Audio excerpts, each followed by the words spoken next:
Hey guys, welcome back to my channel. I am Danielle, aka Stitcherista here on YouTube, and today is Wednesday, February 16th. Today is Charlize's birthday. She is 17. My stepfather called me this morning because we're supposed to go to dinner for her birthday on Friday, and he's like, "Can you believe it?" I'm like, "No, I mean, the time passes and it's just, I remember when she was a baby." So happy birthday to Charlize. She already has her present from Bill and I. I gave it to my mom on Sunday when she was here to do the taxes. So before I forget, because I know I'm going to forget, I have so many like little things in my brain. My 2 cases from Fat Quarter Shop shipped. I received that notification last night, so I was like, yeah, you know, the ones that are going to hold my sulky. So can't wait to get those. And yes, I know some of you suggested that there are cheaper alternatives. I just trust my subscriber, Vicky. And by the way, it's not Vicky Texera, it was Vicky Morgan. I had that completely wrong. I was just like, oh my God, I hate when I do stuff like that, but we're human, right? So Vicky Morgan had suggested them, and I really trust her opinion with stuff. So I'm confident I will like them. So can't wait to get those. All of my fabric auctions end today, and I'm going to be off work tomorrow. More about work in a second. I'm going to be off work tomorrow, so I'll be able to get them packaged up and shipped out and all of that. Yeah. My thread auction, though, that I have is still has a bunch of days because I just listed that. When did I list that? Saturday, I think. Sunday, something like that. So work. I worked until 9:30 last night. The job was supposed to start at 10 o'clock and it was supposed to go until 7 p.m. They started a half hour late, so that didn't help. And so they didn't end until between breaks and stuff. They were allowed to be 7 hours on the record. So they went until 7:45. I had dinner at my desk because I told Bill, I said, I can't be eating dinner when I work late. I can't eat dinner at 9, 10 o'clock anymore and then go to bed. I just can't do it. I said, so I'm just going to have to get over myself and just eat at my desk. So that's what I did. The guy was just, and this guy is a professor, which I find so hard to believe. His students must hate him. Because the way he talked, he just interrupted himself, just not coherent at all. And he rattles off all these names of experts and stuff like I know what the hell he's talking about. And it was just, thank God we had a 4th person helping in the afternoon, because I don't know what we would have done. Because like I said, they ended at 7:45 and I worked until 9:30 getting everything wrapped up and taken care of, and it's like 350-page transcript. And today we have the same case. I'm hoping they start on time, because then we could probably get out of there. They could stop about 7:15. At least we kind of know what to expect today. I'm hoping the witness is better. This guy yesterday just droned on and on and on, and awful. I'm hoping today this guy is more succinct, because man, that would make it so much easier. We will see. So my boss took off tomorrow. They moved her from the job we had tomorrow and wanted to put her on a different one, and she was like, I want off because of yesterday and today. None of our team is complaining. So we don't have anything on the calendar for Friday, and then Monday is President's Day, so I'm probably not going to be working Monday. Bill's also off on Monday. So yeah, he has a fishing flea market to go to this Saturday. So he's excited about that. All right. So stitching.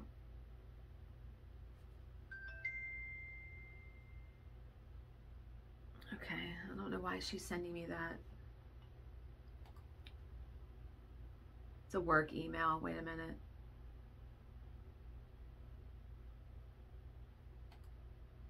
Let me just hold for 1 second. Let me look at this really quick. Connection numbers.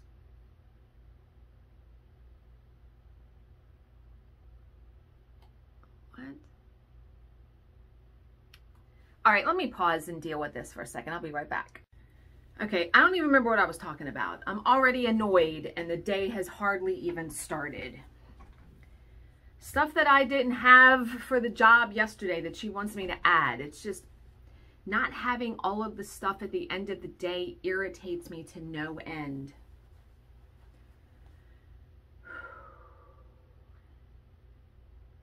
But I can only do what I can do with what I'm given.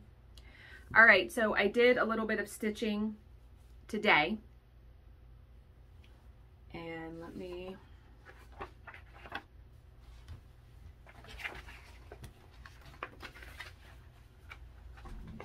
I got some more of the cup done, so I got the line. So now I really can just fill in the cup because now I know. I can't believe how crooked that I really did not get that fabric straight in there. It doesn't matter. Hope to finish this sometime. I'm hoping tomorrow to get some stitching done for sure. Filling in that cup is going to take me longer than I thought, right? All right, so talking points for today. Oh, I knew what I was going to say. I keep forgetting. Cynthia Bridges donated $20 to my channel, so thank you so very much for that. And then Deb Mendocino sent me a $25 Amazon gift card. Let's go. Thank you so much, Deb. Very, very much appreciated. I need to add it to my... She says, happy Valentine's Day and thank you for all of your wonderful content on YouTube. Thanks to you, I am a diamond painting addict. I need to apply the gift card to my Amazon account. And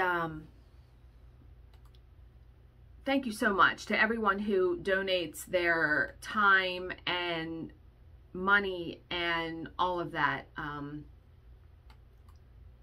It is just so, I can't express how much appreciated it is on my end. Every little bit just helps me, you know, continue to do stuff for the channel. Okay, so yesterday, if you guys are familiar with Cottage Garden Samplings, they are coming out with this whole year woodland animals. There was a fox, which was really cute. There's a bunny. And then the new one that's coming out is a raccoon. Jill sends me a picture of it yesterday, and I said, they should have that raccoon eating trash out of my trash can. That would be more fitting. And I told Bill, and he was dying laughing. We really haven't had too much of... Since Bill put the bungee on, the raccoon has not gotten into the trash, so thank God for that. But yeah. Okay, I do have a purchase, and then we're going to talk about some stuff that I saw on Facebook that I have saved.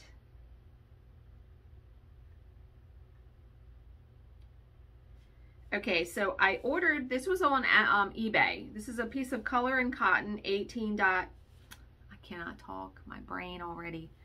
18 count Aida in aquamarine. It's very pretty. And I just wanted to try a piece of her Aida. It's not really that stiff. I actually really like it. So that will go in the stash. All right, so talking points for today. Wait a minute, let me see, is it in? Someone in one of the mirror groups completed September Sapphire Fairy, and it's really gorgeous. Look at that. Isn't that stunning? I love the blues in her like cape or sash or whatever that is. Very, very gorgeous. And then, so this person is stitching one of Priscilla and Chelsea's patterns, and I think it's the one that says home, where it's the big block letters. And this person says, I'm so frustrated with myself. I wanted to finish this tonight, but I just don't think my brain can take it. What drew me to this is that she is stitching it all in white. Look how perfect. And everyone, there's like 75 comments under this, or 81 comments now. how perfect her white stitches are. I mean, take a look at that. I looked at that and was like, that is thread goals, let me tell you. So people asked her, how do you get your stitches like that? She does railroading, and I have a video on my channel where you put your needle in between the threads before you come down. And she does the loop method. I don't think the loop method has anything to do with it. The railroading does. I mean, those literally perfect. I was like, you go, Paula.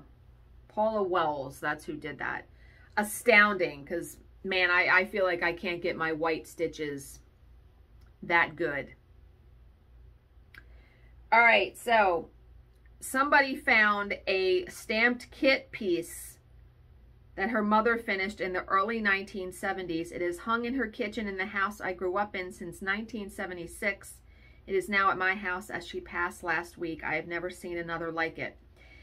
It's almost like, I'm guessing it has to be held on by a magnet or Velcro or something because, okay, so it's a calendar, right? But you can change out the month. See how there's different months? Isn't that the most awesome thing?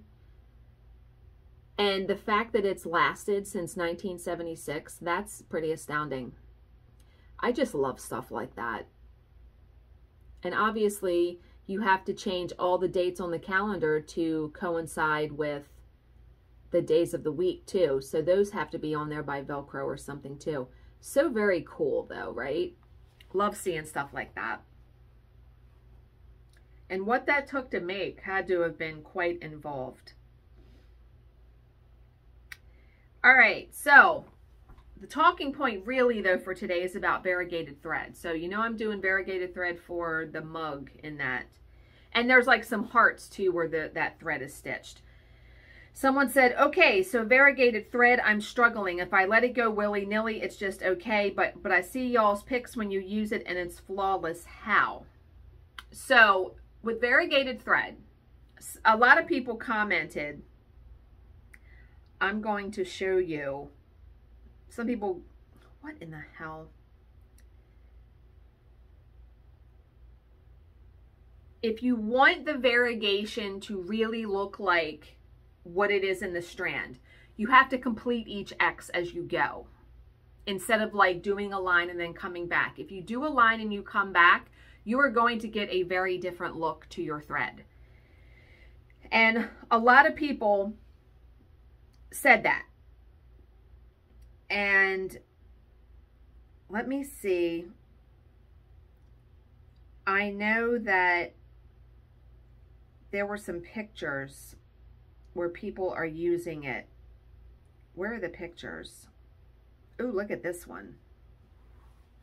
Where they wanted to show, look at that. Ugh, doesn't that look cool? It looks like Bradley's balloons from Threadworks, is it? It doesn't say. Yeah, it says also you don't get the full effect of variegated until you're done. Someone said experiment with working in vertical or horizontal directions. Like when I've done variegated moon, I've done a circle. I've gone around in a circle till I get to the center. That cup, I'm just going all over the place. I don't really care. But they said I did this cat. I avoided stitching in any one direction and kind of jumped around, which that will give you a different effect too. The cat's face looks really good though. Yeah, if they would have went in lines, it would look pretty stripey. So if you don't want the striped effect, jump around, right?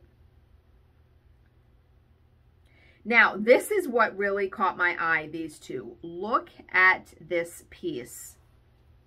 Stitched in all kinds of variegated thread. Oh my God, right? It actually looks like it's stitched with some of the DMC variegated, because DMC has, in the beginning of its line, like in the 100s, it's variegated like yellows and then reds. Like the 115, I think, is the red.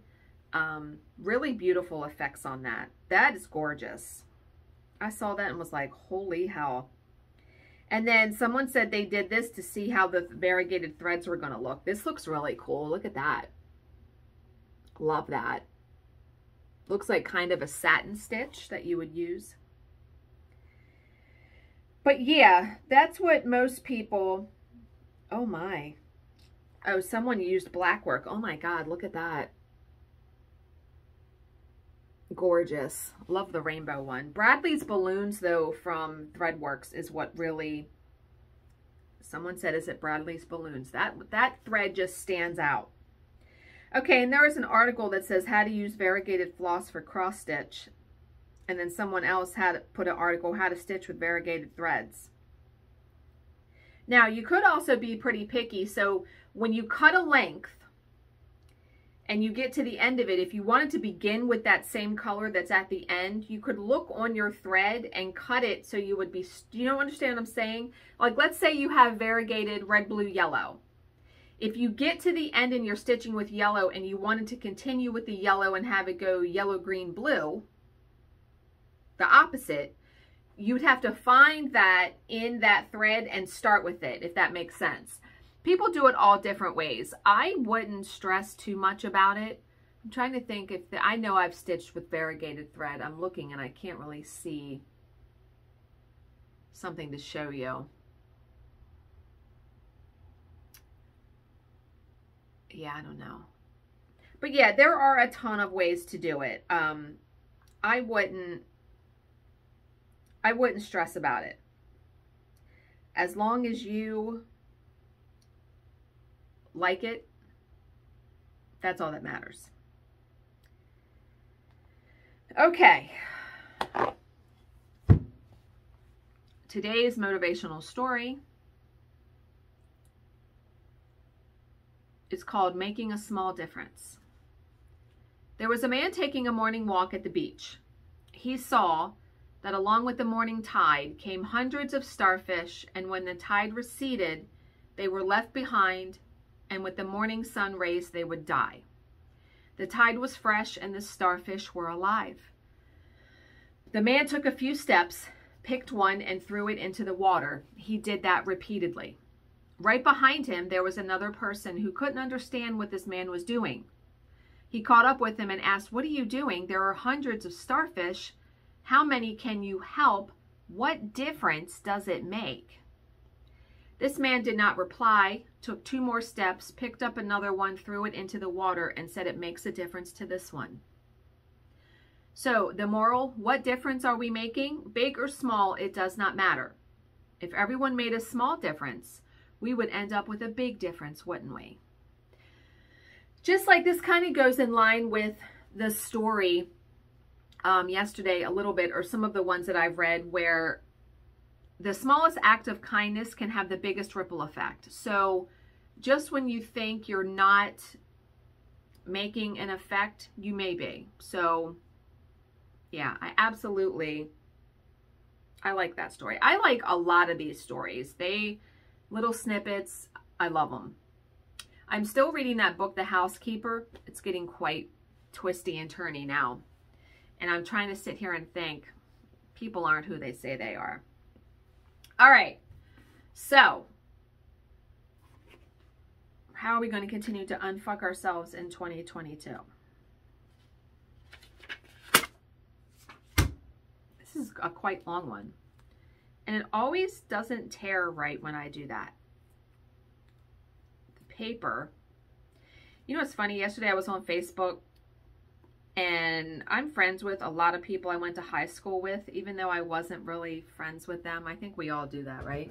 But this one guy, I remember he was in my senior English class, and I want to say he's a pastor now. He has 10 children. I did not know that until I saw a post he posted the other day, and someone was like, "You're the only one I know that has 10 kids." And I'm like, whoa, what?